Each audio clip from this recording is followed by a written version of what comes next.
എന്റെ ഇത്രയും ബുദ്ധിയിൽ എന്റെ ബുദ്ധിയിൽ അമ്മയ്ക്ക് അസൂയുണ്ടോ? സത്യം പറ. അപ്പൊ എന്റെ അമ്മ എന്നെ ഓർത്ത് അഭിമാനത്തോടു കൂടി നിൽക്കുകയാണ് അല്ലേ അമ്മ? അഭിമാനം, പ്രൗഡ് മം. എന്തെന്നറിയാമോ, ഇന്ന് അമ്മ ഇവിടെ ഇല്ലായിരുന്നു. അപ്പം പണയിൽ നിൽക്കുന്ന തേക്ക് വാങ്ങിക്കാൻ വേണ്ടി ഒരാൾ വന്നു. ഞാൻ വൻ ബിസിനസ് മൈൻഡാണ്. തേക്ക് വാങ്ങിക്കാൻ വേണ്ടി അപ്പൊ അങ്ങേര് പറഞ്ഞു 10,000 രൂപ എന്ന് പറഞ്ഞു. കേട്ടോ അമ്മ, എന്നെ പറ്റിക്കാൻ. ഞാൻ മണ്ടനാ. ഞാൻ പറഞ്ഞു 20,000 രൂപ കൈ കിട്ടണമെന്ന് പറഞ്ഞു. അപ്പൊ അങ്ങനെ അപ്പോൾ തന്നെ പൈസ എടുത്തതമ്മ 20,000 രൂപ. ഞാൻ എത്ര 42,000 പറഞ്ഞാ നീ 20 കൊടുത്തപ്പോ അയാൾ അന്തം വിട്ട് വാങ്ങിച്ചു. പെട്ടെന്ന് അയാൾക്ക് നല്ല ലാഭം കിട്ടിയില്ലേ? ഇല്ല, അങ്ങനെ 12,000 രൂപ പറഞ്ഞ 20,000 രൂപ ഒപ്പിച്ചില്ലേ? 42 പറഞ്ഞാൽ ഞാൻ കൊടുത്തില്ല. 5 കൂടെ കിട്ടുമെന്ന് പറഞ്ഞോണ്ട് ഇപ്പൊ കിട്ടിയില്ലേ വേഷ? വേഷ കിട്ടി. ഇങ്ങോട്ട് വരട്ട്. എന്ത്? അല്ലല്ല, ഞാൻ പറ്റിച്ച് വാങ്ങിക്കാൻ നടക്കണമാര്. ഞാൻ മണ്ടനാ.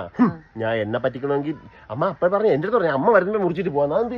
അയാൾക്ക് നല്ല ലാഭം കിട്ടിയോണ്ട് അമ്മ വരുമ്പോ മുറിച്ചിട്ട് പോവാന്ന്. അങ്ങനെയൊന്നും ആയിരിക്കൂല. എനിക്ക് തോന്നുന്നു പെട്ടെന്ന് ഉച്ചയ്ക്ക് മുമ്പ് പോകാനായിരിക്കും. മുമ്പ് പോവാനില്ല. 42,000 ഉള്ളതിന് 12,000 കിട്ടിയ അയ്യോ അതുകൊണ്ട് പെട്ടെന്ന് വാങ്ങിച്ചിട്ട് പോകാനുണ്ട്. അല്ല, അങ്ങനെ എന്നെ പറ്റിക്കാൻ ആർക്കും പറ്റൂല. മണ്ടന്മാര്. നീയൊക്കെ മണ്ടന്മാരാണ്. ഞാൻ മണ്ടനൊന്നുമല്ല. മണ്ടന്മാർ ലണ്ടനിലേക്ക് പോകും. ഓ വിത്ത് വണ്ടി.